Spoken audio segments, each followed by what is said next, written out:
राष्ट्रपति पुतिन के बेहद करीबी रूसी रक्षा परिषद के उपाध्यक्ष दिमित्री मेदवेदेव ने ऐसा खौफनाक और सनसनीखेज ऐलान किया है जिसने यूक्रेन और अमेरिका के साथ साथ यूरोप के कम से कम 15 देशों में खौफ भर दिया है। पुतिन की तरफ से दिमित्री ने ऐलान किया कि अगर यूक्रेन की जमीन से यूरोप, नेटो और गैर यूरोपीय देशों से जुड़े 15 देश रूस से सीधी जंग करेंगे तो यकीन मानिए यूरोप के सैनिकों को ताबूत में भरकर फ्रांस, ब्रिटेन और जर्मनी भेजेंगे। यानी पुतिन के राइट हैंड दिमित्री ने साफ चेतावनी दी है। रूस अब विश्व युद्ध के लिए पूरी तरह से तैयार है। 1050 दिन से ज्यादा की जंग में रूस ने साबित कर दिया है कि रूसी ही 4 साल से चल रही जंग का असली बाजीगर है। यूक्रेन को नेटो के 32 और यूरोप के 50 देशों की सैन्य मदद भी बचा नहीं पा रही है। हम आपको पिछले 18 घंटे के वो वॉर अपडेट दिखा रहे हैं जिसमें साफ तौर पर साबित हो रहा है कि यूक्रेन बुरी तरह से जंग हार रहा है। हालांकि 20 जनवरी 2025 के बाद से जब से राष्ट्रपति ट्रम्प ने यूक्रेन की काफी हद तक मदद बंद कर दी है, उसके बाद से यूक्रेन पर रूस के हमले कोड में खास साबित हो रहे हैं। लेकिन पेरिस में फ्रांस, जर्मनी और ब्रिटेन ने रूसी मोर्चा के खिलाफ जो फैसला लिया है वो वाकई खौफनाक है। पहले जरा इन तस्वीरों को देखिए जिसमें यूक्रेन के खार्किव, खेरसोन, सुमी, ओदेसा में रूस के खूनी हमलों ने हाहाकार मचा दिया है। खार्किव में रूस ने पिछले हमलों की तरफ इस्कंदर-M मिसाइलों से कई हमले किए जिससे यूक्रेन को भयंकर नुकसान हुआ है। 7 दिन पहले रूस ने जब ओदेसा पर हमला किया था तो दुनिया ने ऐसी खौफनाक और दर्दनाक तस्वीरें देखी कि लोगों का कलेजा कांप गया। हालांकि रूस के विदेश मंत्री सर्गेई लावरोव ने दावा किया कि काला सागर के बंदरगाह शहर ओदेसा में जिस जगह रूस ने 2 बैलिस्टिक मिसाइलों से हमले किए हैं, वहां पर यूक्रेन के खुफिया अधिकारी यूरोप और नेटो देशों के अधिकारियों के साथ मीटिंग कर रहे थे। इस हमले में रूस ने दावा किया कि उसके हमले में ओदेसा में मौजूद 66 सैनिक भी मारे गए थे जो आम यूक्रेनी जनता को ढाल बनाकर इमारत में खुफिया मीटिंग कर रहे थे। रूस ने इस हमलों से साबित कर दिया था कि यूक्रेन की तरफ से यूरोपीय देशों ने रूस के खिलाफ सीधी जंग शुरू कर दी है।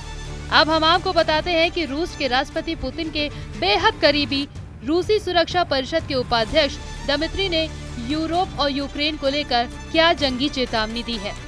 रूस के पूर्व राष्ट्रपति दिमित्री मेदवेदेव ने 17 अप्रैल को यूरोपीय देशों को सीधी चेतावनी दी। दिमित्री ने धमकी देते हुए कहा कि यूक्रेन में मौजूद यूरोपीय शांति सैनिक को रूसी सेना ताबूत में भेजेगी। दिमित्री ने ये धमकी फ्रांस की राजधानी पेरिस में अमेरिकी और फ्रेंच अधिकारियों की बैठक के बाद दी है। दावा किया जा रहा है पेरिस, लंदन और बेल्जियम में हुई यूरोपीय देशों की मीटिंग में रूस के खिलाफ खुली जंग की बात कही गई है। इसी को लेकर रूस यूरोपीय देशों पर बुरी तरह से भड़का हुआ है। ब्रिटेन और फ्रांस के नेतृत्व में करीब 15 यूरोपीय देश यूक्रेन में अपने सैनिकों को भेजने पर राजी होते दिख रहे हैं। इसीलिए रूस ने चेतावनी दी है कि वो यूक्रेनी धरती पर किसी भी पश्चिमी सैन्य उपस्थिति को बर्दाश्त नहीं करेगा। दिमित्री ने पुतिन की तरफ से यूरोपीय सेना को चेतावनी दी है कि यूक्रेन की जमीन पर मौजूद एक भी यूरोपीय सैनिक जिंदा नहीं बचेगा। रूस हर यूरोपीय सैनिकों को मारकर ताबूत में बंद करके भेज देगी। यानी इस वक्त जरा रूस यूक्रेन को कब्रिस्तान बनाने में जुटा हुआ है तो वहीं यूरोपीय सेना को ताबूत में भेजने का ऐलान कर रहा है। उधर अमेरिका के विदेश मंत्री मार्को रूबियो का कहना है कि अगर शांति के मुद्दे पर कोई पहल नहीं होती है और आप शांति के बारे में गंभीर हैं, तो कोई भी पक्ष या दोनों ही हम मदद करना चाहते हैं। अगर ऐसा नहीं होने वाला है तो हम इससे आगे बढ़ने जा रहे हैं। दूसरे मुद्दे जो अमेरिका के लिए इतना ही अहम है। इधर कुर्स्क से लेकर खार्किव तक भयंकर हमले हो रहे हैं। यूक्रेनी सेना भी रूस पर हमला कर रही है। रूस के रक्षा मंत्रालय के मुताबिक उसके एयर डिफेंस सिस्टम ने रात भर में 6 रूसी क्षेत्रों में 71 यूक्रेनी ड्रोनों को तबाह कर डाला, जबकि 49 ड्रोनों को रूसी सेना ने कुर्स्क क्षेत्र में मार गिराया गया। अप्रैल का महीना यूक्रेन के लिए कयामत बनकर आया है। रूसी सेना के 1.5 लाख सैनिक, 3000 टैंक और 5 ब्रिगेड इस वक्त यूक्रेन पर चारों तरफ से हमला कर रहे हैं। सबसे हैरानी की बात तो ये है कि रूस 1040 दिन से ज्यादा की जंग में यूक्रेन के 1,13,000 वर्ग किलोमीटर इलाके पर कब्जा कर चुका है, जो लगभग यूक्रेन की जमीन का 20 से 22% बैठता है। लेकिन उसके बावजूद रूस रुकने का नाम नहीं ले रहा। रूस ने यूक्रेन में मौजूद अमेरिका और यूरोप के एयर डिफेंस सिस्टम को चुन चुन कर मारना शुरू कर दिया है। रूसी हमलों की इन ताजा तस्वीरों को देखिए। रूस तोपखाना यूक्रेनी सेना के 221 मोर्चों पर अंधाधुंध हमले कर रहा है। 44 सेकंड के इस वीडियो में दावा किया गया कि यूक्रेन के खार्किव, निप्रोपेट्रोव्स्क, खेरसौन में रूसी सेना के हमलों से भारी तबाही हुई। दावे तो यहाँ तक किए जा रहे हैं कि यूक्रेन के 15 प्रांतों पर 30 दिन से रूस के हमलों में 5 गुना तक बढ़ोतरी हुई है। रूस के प्रचंड हमलों को देखकर कुछ वॉर एक्सपर्ट्स डंके की चोट पर दावा करने लगे हैं कि ट्रंप पुतिन के खूनी हमलों पर आंखें मूंदे बैठे हैं और एक तरह से यूक्रेन के खिलाफ ट्रंप की सरकार की गद्दारी को साबित करता है कि इस वक्त यूक्रेन की राजधानी कीव समेत यूक्रेन के 15 प्रांतों पर रूस किस तरह के कैसे हमले कर रहा है। यूक्रेन पर रूसी हमलों से जुड़े जो दावे किए जा रहे हैं वो वाकई हैरान करने वाले हैं। रूसी सेना ने 5 से 6 अप्रैल की रात को लगभग 1 महीने में यूक्रेन के खिलाफ मिसाइल और ड्रोनों का सबसे बड़ा और घातक हमला यूक्रेन पर किया है। दावा किया जा रहा है कि यूक्रेन के कम से कम 15 प्रांतों पर रूस के खूनी हमले हुए हैं। रूसी हमलों की जो डिटेल आई है वो भी चौंकाने वाली है। रूस की राजधानी कीव पर रूस ने सबसे ज्यादा नए ईरानी शाहिद ड्रोन 136B से हमले किए हैं। रूसी हमलों से यूक्रेन के कई इलाके धुआं हो गए। अमेरिका स्थित ISW के दावों के मुताबिक रूस ने यूक्रेन के कम से कम 4 प्रांतों पर सबसे घातक मिसाइलों से हमला किया। रूस ने इन इलाकों पर हमला करने के लिए Iskander ballistic missile, Kalibr cruise missile, KH-101 और KH-55SM क्रूज मिसाइल और Tu-95MS बम वर्षकों का भयंकर इस्तेमाल किया। ISW के दावे के मुताबिक रूसी सेना ने यूक्रेन ब्रास्क ओब्लास्ट से 6 इस्कंदर M बैलिस्टिक मिसाइलों से हमला करके यूक्रेनी इलाकों के चिथड़े उड़ा दिए। वहीं ब्रांच सिटी, मिलरोवो, रोस्तवो ओब्लास्ट, प्रिमोस्को, अर्थरक्स, क्रोस्नो डॉर्क्रॉय पर 109 शाही ड्रोन 136B से आत्मघाती हमले किए हैं। रूस के इन ड्रोन हमलों से यूक्रेन के सैन्य ठिकानों के साथ साथ नागरिक ठिकानों में भारी तबाही मची है। खबरों के दावों के मुताबिक रूसी सेना ने सारातोव ओब्लास्ट के हवाई क्षेत्र से Tu-95MS बम वर्षकों से हमले किए हैं। रूसी सेना ने Tu-95MS से 8 K-101 और K-55SM क्रूज मिसाइलों को यूक्रेन पर दागा है, जबकि काला सागर से रूस ने 8 क्रूज मिसाइलों से यूक्रेन के अलग अलग इलाकों पर हमले किए हैं। यूक्रेनी अधिकारियों के मुताबिक रूसी सेना ने कीव, सुमे, खार्किव, खमेलनित्स्की, चरकासी और मायकोलाइव ओब्लास्ट में नागरिक ठिकानों पर भीषण मिसाइलें हमले किए हैं।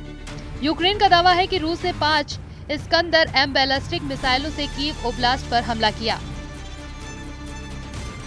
हमले में इस्तेमाल की गई रूसी मिसाइलों में काला सागर से लॉन्च की गई मिसाइलें भी शामिल थी। हमारे सहयोगी जानते हैं कि उन्हें किस जहाज और समुद्र के किस हिस्से से लॉन्च किया गया था। यही एक कारण है कि रूस कूटनीति से दूर रहता है। रूस बिना शर्त युद्ध विराम के लिए सहमत क्यों नहीं होता?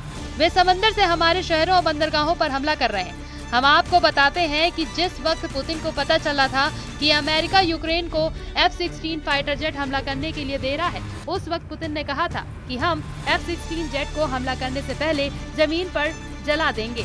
लेकिन यूक्रेन ने F-16 को हवा में गेम चेंजर साबित कर दिया। लेकिन ये भी सच है कि एंग्लिस एयरबेस पर मौजूद 96 क्रूज मिसाइलों के तबाह होने से रूस पर रत्ती भर फर्क नहीं पड़ा है। यूक्रेन ने एंग्लिस एयरबेस पर बड़े ड्रोन अटैक रूस में 500 किलोमीटर अंदर घुसकर किए थे। यूक्रेन की वायुसेना के मुताबिक रूस ने लगभग 3 साल की जंग में यूक्रेन के खिलाफ 51,000 से ज्यादा गाइडेड बम से हमले किए हैं। यहाँ तक कि रूस ने अब तक कम से कम यूक्रेन को मिले 2 F-16 को हवा में तबाह कर दिया, जिसमें सबसे बड़ा हमला F-16 पर रूस ने यूक्रेन के जापोरिजिया में लगभग 45 दिन पहले ही किया है। क्या यूक्रेन को यूरोप और नेटो के पास मौजूद अमेरिकी निर्मित F-16 multi role fighter jet बचा सकते हैं? इस सवाल पर बहुत से सवाल खड़े हो चुके हैं। पुतिन पहले ही कह चुके हैं कि रूसी सेना चुन चुन कर F-16 को जलाकर राख कर देगी। यूक्रेन को अमेरिका F-16 का नया बैच अमेरिका से मिल चुका है, जिसने रूस पर हमले शुरू कर दिए हैं और साथ ही यूक्रेन को तबाह करने आ रही रूसी मिसाइलों को भी ये फाइटर जेट मार रहे हैं।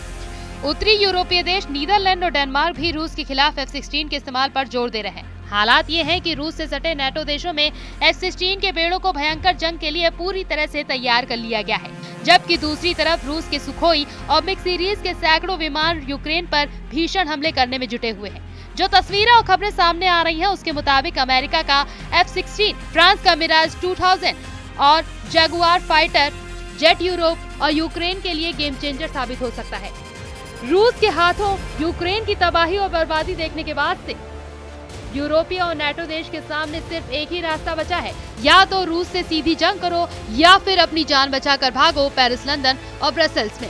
नाटो और यूरोपियन की मीटिंग में ये बिल्कुल साफ हो चुका है कि यूरोपीय देश किसी भी कीमत पर पुतिन और ट्रंप की डील को नहीं मानने वाला है। अब ऐसे हालात में अगर यूरोप देश रूस पर हमला करेंगे तो रूस अपने बॉर्डर से सटे नाटो देशों पर सीधा हमला जरूर करेगा।